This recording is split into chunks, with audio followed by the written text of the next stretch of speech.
Fuel subsidy is gone, President Bola Tinubu declares in his inaugural speech. AIT Chairman Raymond Dokpesi dies in Abuja. Jubilation as kinsmen welcome Buhari on arrival in Daura.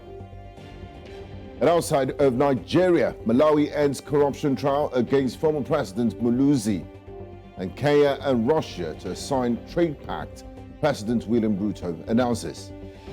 Tonight in Politics HQ, we will be analyzing the inauguration speech of the newly sworn-in President Bola Ahmed Tinubu, the promises and assurances in the speech as well as expectations for his administration as it takes over the helms of affairs as Nigeria's 16th president. My guests tonight are Olojede, a public affairs analyst, and also Dr. Ademola Bayonle joining us from Osun State, Nigeria. Stay with us, Politics HQ. We'll be right back.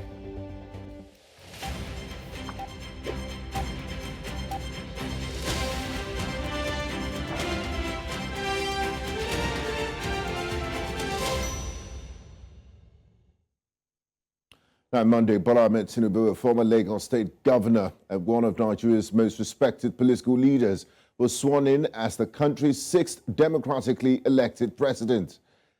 President Tinubu's swearing-in ceremony came with pomp and hope by supporters and contrary opinions from his critics.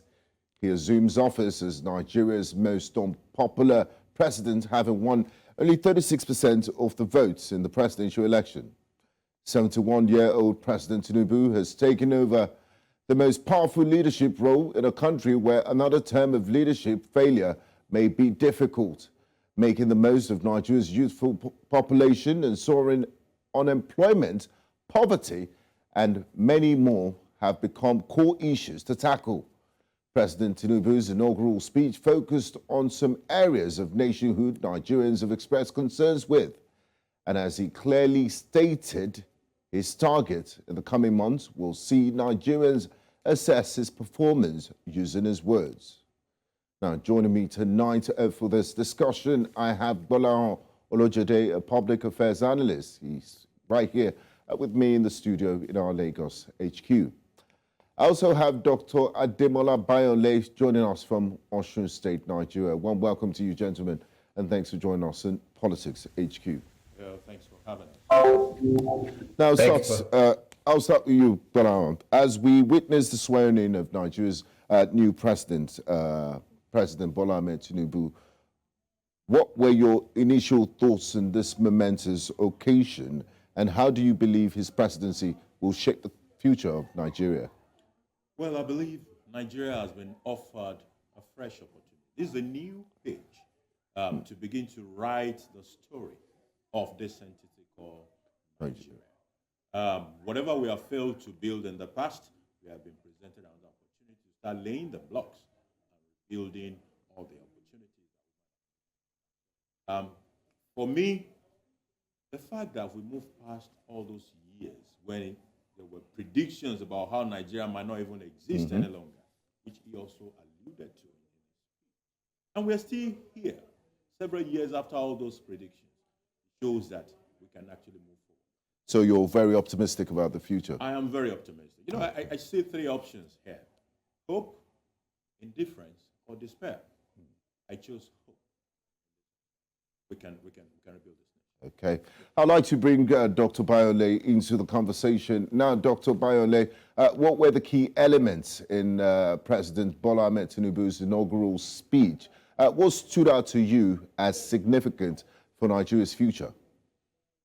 Thank you so much, Gbenga, for bringing me up again. And let me first piggyback what's the conversation that just happened in the studio. You know, today I'm wearing my traditional attire. I'm actually in the US as I speak, but I'm really happy about today.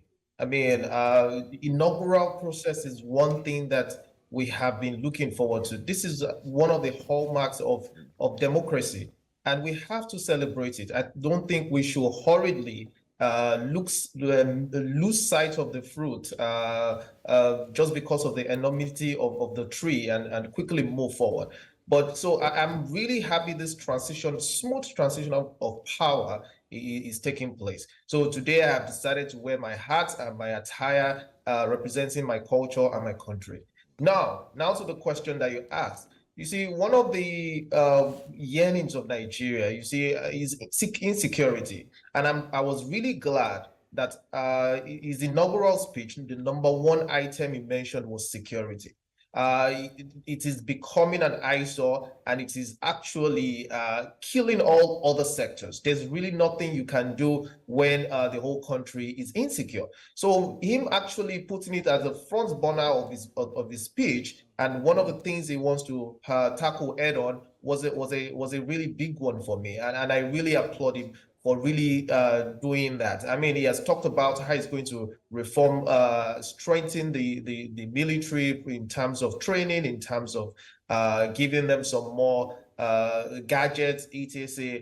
There's no economy that can grow in the face of insecurity. So I will start from security. I think that stood out for me, and I give him kudos for that.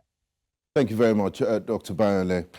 Now, Gbolahan, the challenges facing Nigeria, I mean, if anyone wanted to contest for president of Nigeria, you'll be wondering, oh, this is the most difficult period in our nationhood, you know, rockets, inflation, rising unemployment, and water view. The challenges Nigeria is facing as a nation now are quite immense, particularly concerning the struggling economy and widespread insecurity. In your opinion, what are the most pressing issues that President Tinubu needs to attend to as we speak? Priority. It listed 5 things, which you can quickly mention. Number 1, he spoke about the rule of law. Number 2, he spoke about security. He spoke about the economy. He spoke about youth and women development. He also spoke to issues of corruption. Okay, just hold your thoughts there. We need to go on a very brief break. When we come back, we'll continue our conversation on the swearing-in of President Bola Ahmed Tinubu. Back to Politics HQ on News Central Television, and we're discussing the President's inauguration speech and also expectations of Nigerians for his presidency. Before we went on that quick break, Bola was talking to you about areas he needs to prioritize, looking at the immense challenges Nigeria is facing at the moment. And you see, the problem with modern economic planning is that they are highly integrated. Things are highly integrated. And I'm just, you cannot be dealing with, say, security and not pay attention to the economy. You can't pay attention to the economy without paying attention to security, because security is an integral part of the economy that you want to deal with. Yes. So they are all interwoven. So he actually must deploy the relevant teams, because he has to be tackling a lot of things at the same time. Economy is closely linked to the issues of employment. Very true. So as you're dealing with economy, you are addressing employment. How do you even create employment? It leads you to things like infrastructure and housing. So all these things are linked. But we have certain major distortions in this economy, which when it gets to the economic side of things, it must deal with them. One of it is the full subsidy. He did mention that. He did mention that. Another one is our forex problem. He did mention that as well. How soon can this be fixed? Because the subsidy issue is not as simple as that, because there will be ripple effects. You shake your head in disagreement. Yes. If it was that simple, the military will have removed it, or OBJ will have done it, or maybe it's Yaradua or Jonathan, or maybe it will even have been Buhari. So the fact that nobody has been able to confront it shows that it's not an easy piece of cake to handle. So, but I want to believe that, don't forget, he was declared winner over 3 months ago. Yes. So I want to believe that the relevant team will have been working on this for the past 3 months. Now that he has been sworn in, he needs to have those engagement as the president now with the relevant stakeholders. Labor, come here, let's talk. Independent marketers, this CBN, all the critical stakeholders. Let's engage. And let's share the dream. What is the vision? Where are we going with this issue of removal of subsidy? And then you go ahead and do the removal. You see, nations have done it.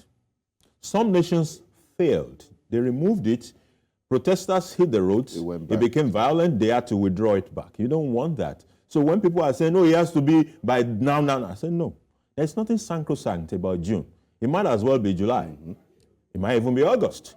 But what is important is that the plan is robust, the engagement is robust, and you're able to deliver without having to go back. And carry everyone along. And carry everyone along. And he said that also as part of the speech, that we're not going to rule over you. We're going to engage with you. This is where that engagement is being called to action. Okay, thank you. Bola. Now, Dr. Olojede, Dr. Bayonle, forgive me for a few seconds there. President Tinubu, in his speech, did acknowledge the concerns of his opponents and expressed his willingness to work with them. How crucial is this gesture of political reconciliation, knowing that he won just 36% of the votes? And what steps should be taken to bridge political divides in Nigeria? Because as we speak, there are certain people that, I mean, if you go on social media, there's a hashtag called Black Monday, and, you know, people are wishing the nation well just because they're wishing the nation to fail, just because their preferred candidate did not win the election. So we have a highly divided nation. So what moves does he need to make, and how important is this political reconciliation? Yeah, you see, part of the diet we have ordered in our democracy menu is some of these patterns that we are seeing across board. We've seen agitations, we've seen people voting for different camps. We have so many cases in tribunal and even resolved some cases in the Supreme Court in the past days. That is the full menu of democracy. And in fact, we have to legitimize those kind of processes. It strengthens some of our weak institutions. With full recognition of what happened and what transpired during the electoral process, I think that all the camps presently in courts today are in line with the democratic process, and we must respect their wishes. And he also mentioned that in his inaugural speech, that he fully respects anybody seeking redress via the judiciary or whatever means indicated by law. And he has also reached out, and of course, which is a very magnanimous stance, to reach out to people and say, I'm open to working with everybody. Because let us think about it.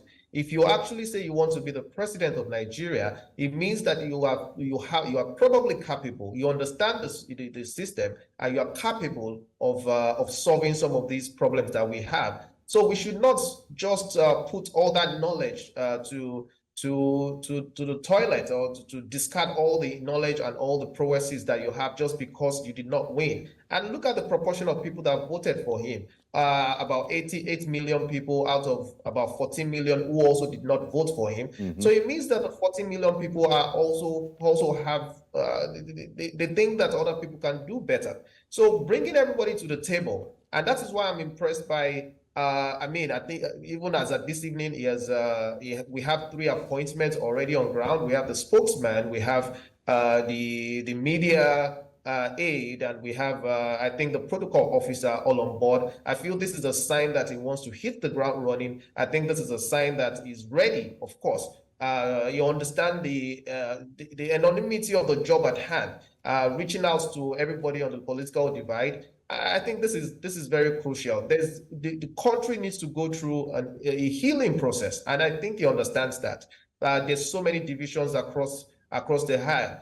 We have 1 million people probably voting for NNPP in the north. We have more than 6 million people voting for LP in the south and across the country, and all that divide.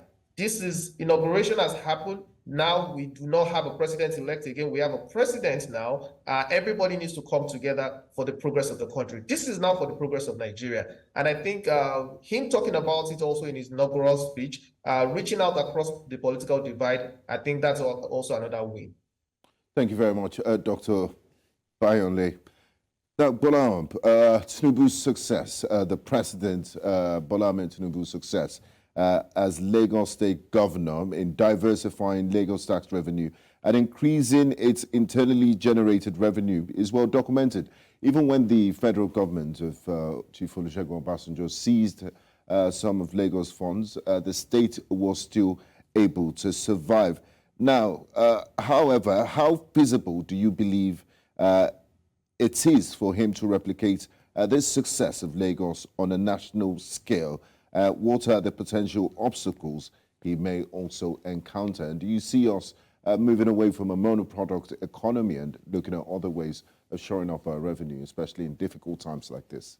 I don't really think he has an option. One of the most important problems he will need to deal with is revenue. The revenue of Nigeria is terrible, the retained revenue of the federal government of Nigeria. While Nigeria, for example, is the largest GDP in Africa, it is unable to sweat that GDP to generate the right level of income. So you see a smaller economy like South Africa. It has a little bit smaller GDP. But when you look at the spend in South Africa, it's about 4 times our budget. So you must be asking yourself, how come South Africa is able to generate 4 times our revenues from a smaller GDP? So it shows that the GDP is inefficient. There's a lot of inefficiency around that GDP. So what areas are you looking at? Taxes. We have quite a low tax to GDP ratio. Extremely low. But you see, it's more complex than that. Number one are the people who are the people paying taxes currently. Maybe it's a good place to start. They are typically people who cannot escape paying taxes. Yeah. So employees, they deduct it from their salary before it is handed over to them. And even when, after deducting, some people don't remit. They just deduct from the employee and they keep it in their own coffers. So there's a lot of money on the table from collection challenges. Taxes that have been deducted that are not being remitted. That is on one part. There's also on the part of government the issue of, there's this unspoken, unwritten contract about taxation. It says, I will give you my taxes. You will use it to better my life. Yes. But when people are not seeing that part of better my life, but rather they are seeing wastage and the feeding of fat cats in Abuja all over the place, they are depressed. They are not happy to want to contribute to that pool. So we must also deal with that part of it. So step up the collection and collection efficiency. Then we now talk of bringing more people into the tax net. There are so many people that are not even paying anything. In the informal sector. Yeah. There is also the people who earn the most. Take an American, for example. The top 1% earners, top 1%, contribute close to 40% of the entire taxation. The rich people here don't pay much. The burden is on that middle class. So why hasn't the Federal Internal Revenue Service and all this in previous administrations focused on this? Is it just taxes from oil majors and telecommunications that they choose to go after? Because we like you said, we're in dire need of a lot of money. There's so many things to be done. Someone has to drive it. It wasn't different in Lagos State. It wasn't. For several years, that was, we're just managing, getting some. And then something changed. And then the revenue revved up. We know where all these problems are. The political will to handle it. It is not easy to deal with the rich, high and mighty, for example, and bring them to come and pay taxes. I remember the former FIRS boss at some point said, with all these billionaires in Nigeria, these are only this number of people are paying up to this much in taxes every year. And I think maybe the people were even living in Lagos. And you start wondering, okay, all the other billionaires, what are they paying? We've had a situation in Nigeria where if a governor who was governor for 8 years in a state, the taxes that he filed when he wanted to contest for presidency shows that he wasn't paying as much taxes as the bank teller was paying. And you begin to ask yourself, it's absurd. Yes. There's something not right about that. So we can fix all of that and rev up our tax revenue before we come to the issue of raising taxes, because raising taxes has other implications. So let's fix this issue of tax net, of collection efficiency, the low-hanging fruit, before we start talking of even raising the tax rates. Thank you very much. Bola. Now, Dr. Bayole, President Tinubu mentioned the importance of job creation in the digital economy. What strategies do you think his administration should employ to ensure the successful implementation of this initiative and create sustainable employment opportunities? Well, the initial step in digital economy, I think even providing the enabling environment and the major resource itself, I think is on the way. I think Nigeria right now is becoming a 5G country, probably still fluctuating in and out, but I think there's an entry in that area into it. I think there's a lot of technical involvement of a lot of our payment institutions, a lot of our service institutions. We're incorporating more tech into how it is being delivered. We are having, I mean, it might look mundane, but some of the POS services, the proliferation of a lot of the POS services and etc. are also maybe baby steps, but part of how this revolution is coming into place. And I think that's one of the major drivers, which will also prevent a lot of leakages in the economy that should be looked into. And well, Great is talking about it. Let me say something about one of the GDPs that we're talking about. So you see, our major drivers of our GDP is agriculture in Nigeria. And I'm actually glad that the administration is talking about how to improve that sector, not only in terms of increasing our productivity, but even improving the value chain of what we produce. Most of our corn that we produce in large quantities in Nigeria, half of them are being fried by the roadside because we don't have an efficient storage. Infrastructure. So improving some of these value chains, I mean, we should start talking about cornbread, we should start talking about corn milk, we should start talking about cornflakes, we should start talking about different system how we can actually improve some of our produce, which is the major driver, or one of the major drivers of our GDP is one thing I think that, well, the administration is talking about and that they should improve upon. But like you said, digital economy will definitely reduce wastages, will definitely help accountability. I think that we're entering it in a very gentle manner. We have started seeing the influence, maybe payment system across some of our SMEs and the medium scale industries. We started seeing people even doing a lot of things remotely working. So many progress has come into Nigeria. I will say not organized at this moment. I feel that even the century or the generation where we are right now, that is very important for us. And considering that we're 60%, young people are 60% of the population, talking about it, moving our economy into a digital part of it, it cannot be overemphasized. And there are lots of opportunities in the digital economy. Extremely. I'm right now, people around the world can do business in China, Japan, what have you, when they understand that you have a well-structured, for instance, payment system. I'm here in the US, you're here in Lagos, we can talk over the internet and have seamless conversations. There's a whole lot of things moving into accountability also in that area. Even Nigeria is having a very huge impact, even in digital economy around the world, I must say, with a lot of our, should I say millennials or Gen Zs, active participation in that sector. So okay. I think that it's a way forward. I think even state governments these days, look at our tax collection. I think state governments are also embracing that model of development. It makes it more efficient and of course, absolutely, yes. accountability, efficiency, yes. Reduces leakages, and of course, it's a way. I was actually on the forum a couple of weeks back, and I heard that even our judiciary, they are trying to create a way where you can actually.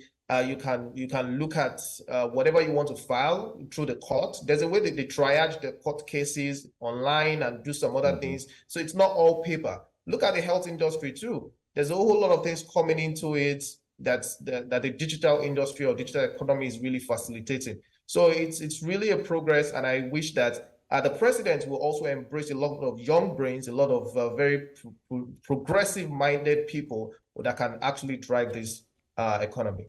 Thank you very much, Dr. Bayole. It's a fine place to go on a break. And when we return, we still have quite a lot to unpack today on Politics HQ, where we're discussing the President's inauguration, President Bola Ahmed Tinubu, and, of course, expectations of his presidency. Do stay with us. Politics HQ. We'll be right back. You're welcome back to Politics HQ on News Central Television. And we've been discussing President Bola Ahmed Tinubu's inauguration, his speech, and also expectations for his presidency.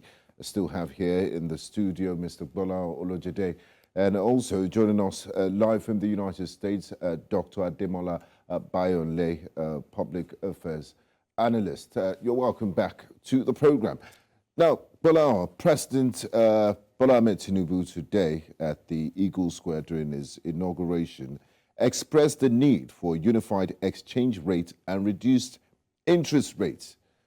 What impact do you anticipate these monetary policy changes will have on the Nigerian economy, and how can the potential risk involved be mitigated? The potential risk is that we must plan it. We must do it the right way. For example, converging the FX rate is not something that you just snap your finger and say, no, from tomorrow, the FX rate must do that. You can't decrete it to make it happen. And that's why I like the tone of the speech where it spoke to, converging those rates.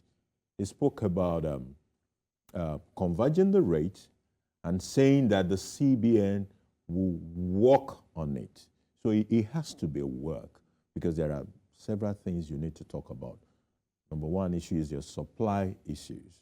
Where are your effects coming from? So you must work on your supply, because it's a market. The dynamics of supply and demand will always be there. Then you can look at, even within government, rates are different. Forget about even before you come to the open market. Within the government itself, you have the rate for this, the rate for that. There are even rates for holy pilgrimages. You want to go to Mecca and Jerusalem, and you have certain rates that apply to you.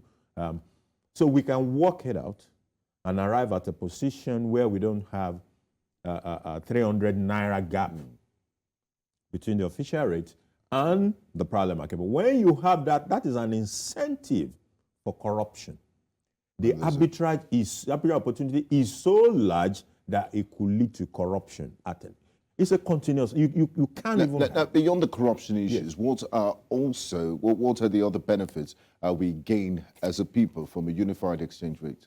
If we unify it, apart from the corruption, then it means that the scarcity of foreign exchange that we have today will be better managed. Now, if you want to import, you apply to the central bank. Before you even get the FX allocated to you, is a major issue. You have situations in which some airlines are complaining. They can't repatriate funds. They can't repatriate their funds because of FX issues. So we are in a better position to manage. And of course, investors too, you lose investor confidence when they feel, if I bring my money, I won't be able to take my money back. That's the real. I think he even mentioned that in that particular speech. People must be able to see through their money. That is how investors think.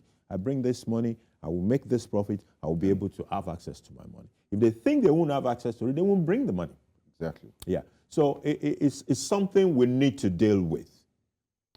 Then what was the other thing you mentioned along that same line, foreign exchange?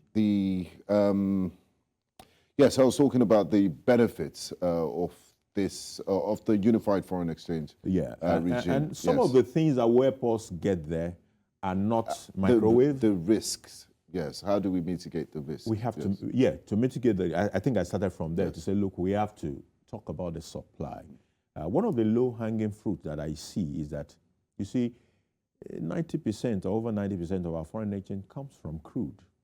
As of today, now, we need to change that. But we're not going to be able to change it in 3 months or 6 months.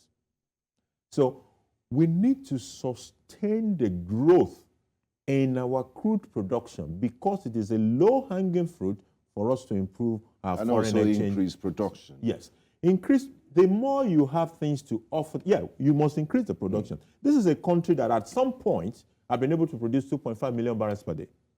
So how did we degenerate to now around 30-something thousand barrels? It has started to go up from that September. In April, it'll drop a little bit below 1 million again.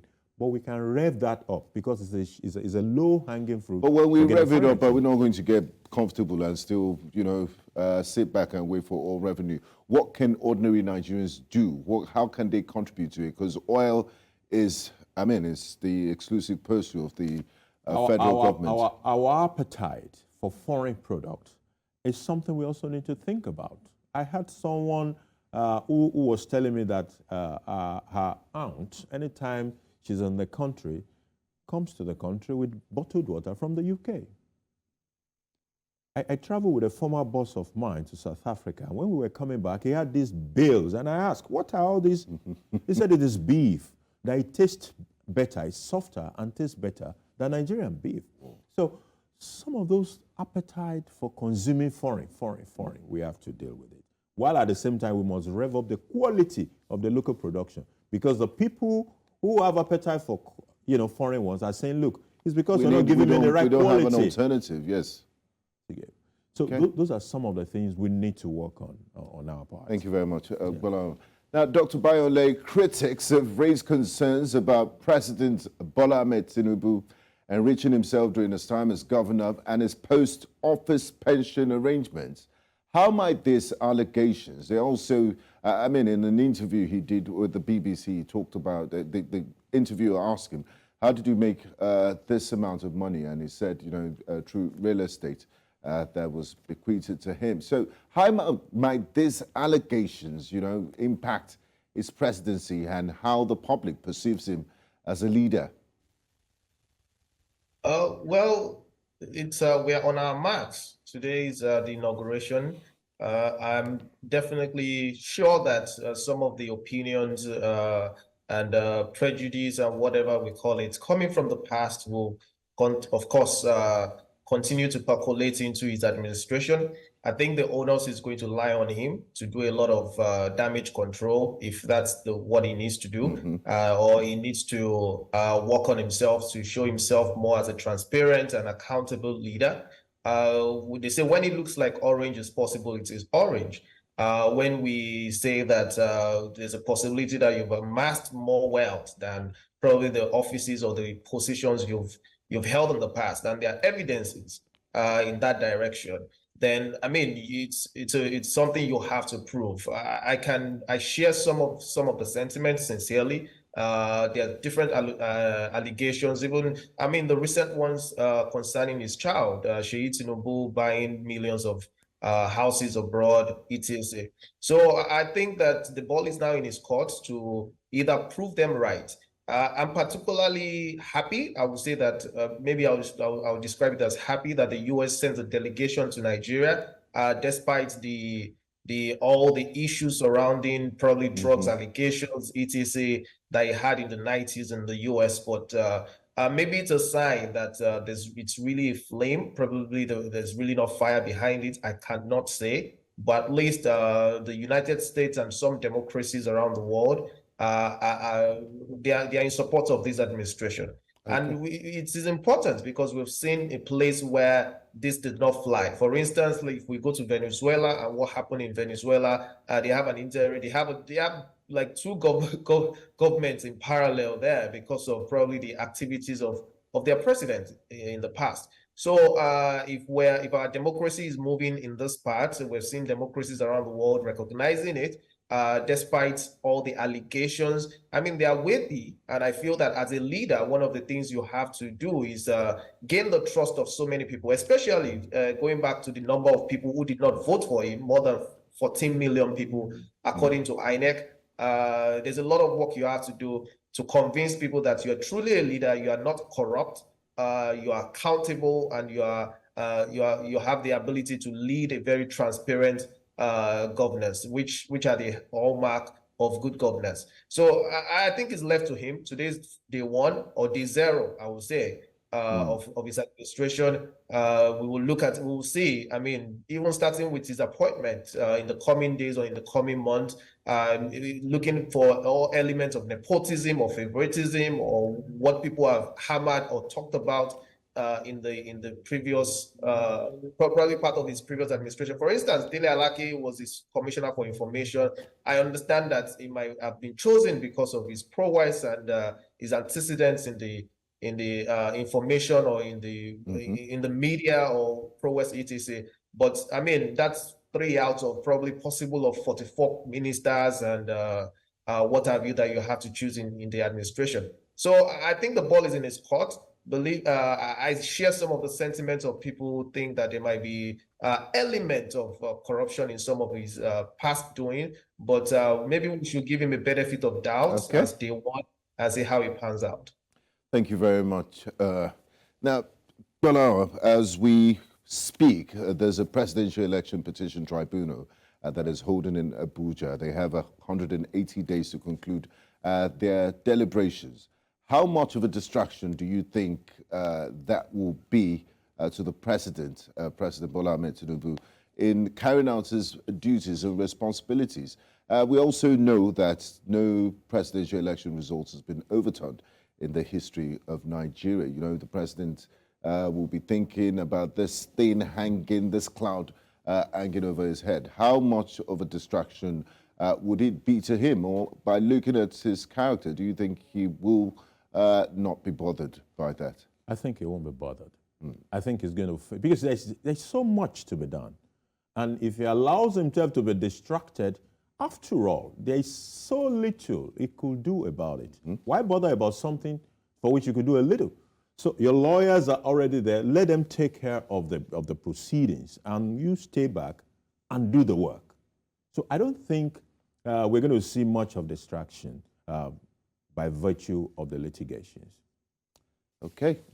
Dr. Bayole, building on Buhari's 2 terms in office, how do you anticipate a Tinubu presidency to differ? Are there particular policy areas or approaches where they're likely to diverge? And remember, they're both members of the same political party, the All Progressive Congress, APC.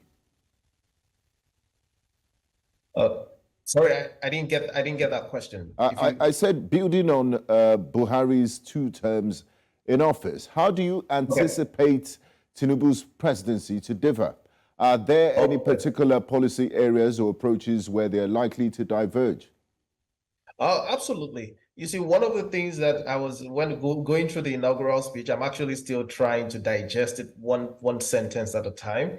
But when it got to the infrastructural part, it interests you what he said in the infrastructure. In fact, the infrastructure area was the shortest part of all the areas it touched on.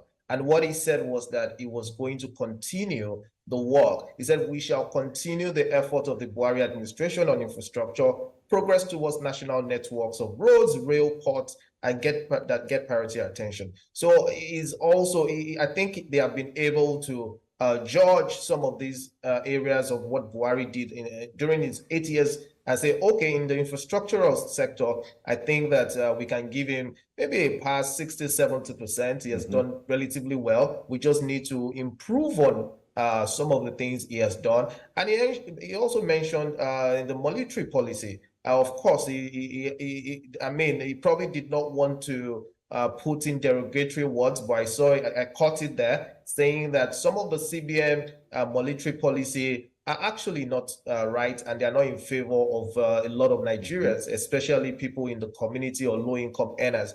And they are going to find a way to make sure that the money swapping or monetary CBN reforms is well in the line of making sure there's citizens of Nigeria are in good condition. Now, you talked about that. Yes. He said that.